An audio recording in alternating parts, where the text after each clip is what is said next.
4 parties, un warm-up qui nous servira de renfort, un mouvement qu'on a très rarement l'occasion de faire. Ensuite, un renfort vraiment constitué sur le gainage, les bras tendus et sur les coudes, ça va être assez dur. Un functional bodybuilding avec un sac ou un objet lourd et pas forcément pratique à porter. Et un petit shipper avec plein de mouvements et plein de répétitions. Pour notre warm-up, je vais vous demander, donc ça va être un not for time, arrêtez pas le plus rapidement possible, mais le plus contrôlé que possible. 30 Turkish get-up. Qu'est-ce que c'est que ça? Le Turkish get-up, vous allez prendre un objet contraignant, une bouteille, quelque chose de léger quand même, une kettlebell ou une dumbbell, ce que vous avez. Vous allez venir tendre le bras avec votre objet dans les mains. Serrez les abdos, serrez les fesses, être totalement couché. La jambe, côté bras levé, vous allez venir la mettre à plat au sol. Vous allez venir vous redresser, venir toucher le plafond avec. Là, je suis là, je viens tendre l'autre bras. La jambe qui n'a pas encore bougé, je viens la placer derrière l'autre jambe. Je me mets sur le genou, là j'ai le bras toujours bien tendu. Je me redresse, j'arrive en fente overhead, je me redresse. Première partie du mouvement. Maintenant, il faut faire l'inverse. Je garde le bras tendu, je me remets en fente overhead. Je remets la main au sol comme un appui. Je me rassois, les fesses au sol, et là, je me recouche. La jambe toujours levée, ici. Et là, nous avons fini le mouvement. Ok? Je remonte, je tends le bras, je mets la jambe au sol, je viens me redresser sur le coude.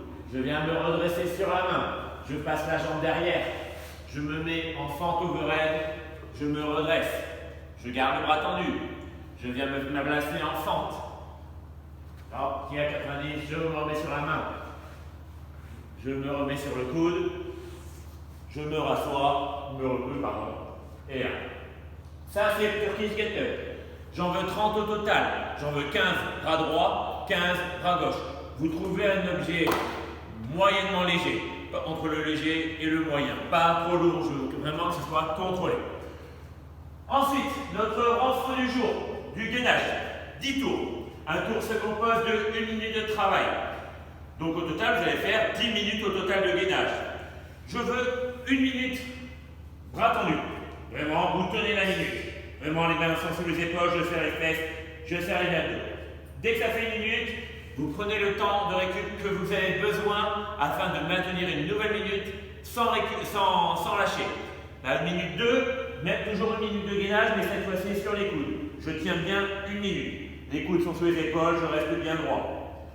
Là, je commence à avoir accumulé 2 minutes. Donc je prends bien, je souffle bien. La 3e minute, vous vous remettez bras tendus. Toujours 1 minute, interdiction de lâcher avant la minute. J'attends un petit peu pour être sûr de récupérer et je repars sur les coudes. Jusqu'à accumuler au total, du coup, 10 minutes de gainage. Prenez bien la récup nécessaire pour être sûr de valider la minute entièrement.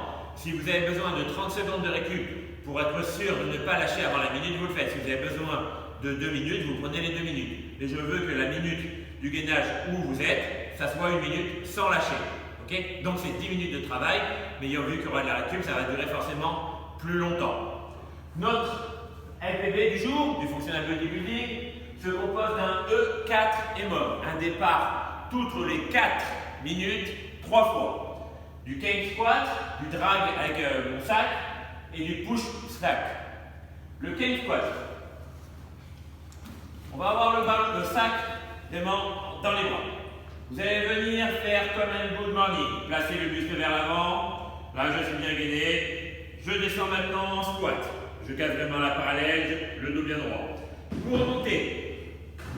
Je tends les jambes et je me redresse avec le buste. Le buste, les jambes, le buste. Le buste, les jambes, le buste. D'accord? Donc vous avancez à chaque fois le mouvement. On penche d'abord le buste. On fléchit les jambes totalement, je retends les jambes et je m'occupe du buste. C'est clairement un squat décomposé avec un mouvement de good morning. Le buste, les jambes, le buste. Faites bien le mouvement lent et contrôlé pour être sûr. Une fois qu'on a fait 12 deep ball cane squat, enfin du coup avec le sac, je vais vous demander 20 mètres de deep ball drag. Donc avec votre sac ou une deep ball ou un objet vraiment chiant à transporter, Vous allez vous mettre en écartant les pieds et venir pousser votre sac vers l'arrière, ce qui va venir étirer vraiment les ischios. Je recule, exactement pareil, je pousse fort. Mon sac il est quasiment vide. Trouvez vraiment une charge lourde ici, et c'est clairement le fait de venir le pousser. Je vous demande 20 mètres. Faites 10 mètres, 10 mètres, comme vous voulez. Ensuite, vous allez terminer sur 40 mètres de push-sac. Donc le push, c'est comme si on avait un sled.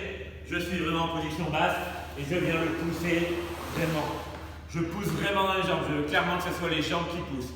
Si vous devez vous mettre le plus bas possible, on se met le plus bas. Si vous avez un objet vraiment un peu plus haut, vous prenez.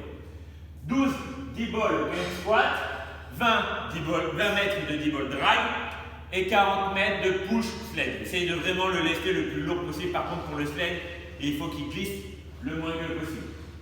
Ensuite, notre WOD du jour, donc un petit shifter avec plein de règles. C'est un four time. Se compose de block jump, les sauts sur un objet, là en avant, je saute dessus, extension totale, c'est-à-dire je tends les jambes, je tends les hanches et les épaules en extension totale. Je peux descendre une jambe après l'autre, ou les deux jambes. Vous allez en faire 15. 15 block jump. Si c'est trop haut, vous pouvez faire un pied après l'autre en step, ce sera déjà très bien.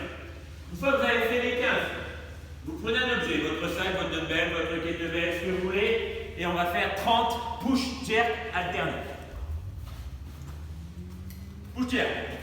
Le sac au niveau de l'épaule, je descends d'un quart de squat, je dois éclairer les talons plaqués au sol, je le développe, jambes fléchies, bras tendus, et je reviens. Jambes fléchies, bras tendus, je reviens. Et là, et ensuite. J'en veux 30 au total. Jambes fléchies, bras tendus. Une fois qu'on a fait les 30, vous reposez votre sac par terre. 30 toes to bag, comme si on était avec une barre. On tient fermement son sac et on vient amener ses petits pieds au niveau du sac. Je me recouche totalement au sol à chaque fois. Je me relève, 30, 60, overhead lunge. J'attrape mon sac comme je veux. Je viens tendre le bras. Jambes vers l'avant, l'autre jambe descend bien là. Je reste bien guidé et je remonte. J'alterne les jambes à chaque fois. Vous changez le bras comme vous voulez, mais je veux 60 fentes. Après les 60 fentes, c'est le même schéma mais dans le sens inverse. On refait les toes to back. On reprend le sac sur les épaules pour faire des push jerk et on ressaute. 15 bob jump, 30 alternés push jerk, 30 toes to back, 60 fentes, 30 toes to back, 30 alternés push jerk et 15 bob jump. J'espère que vous avez tout compris. C'est plus ou moins dur à expliquer. Good? J'espère que vous avez quand même couru aujourd'hui là, même avec la pluie, vous n'êtes pas des tatas fragiles. Good?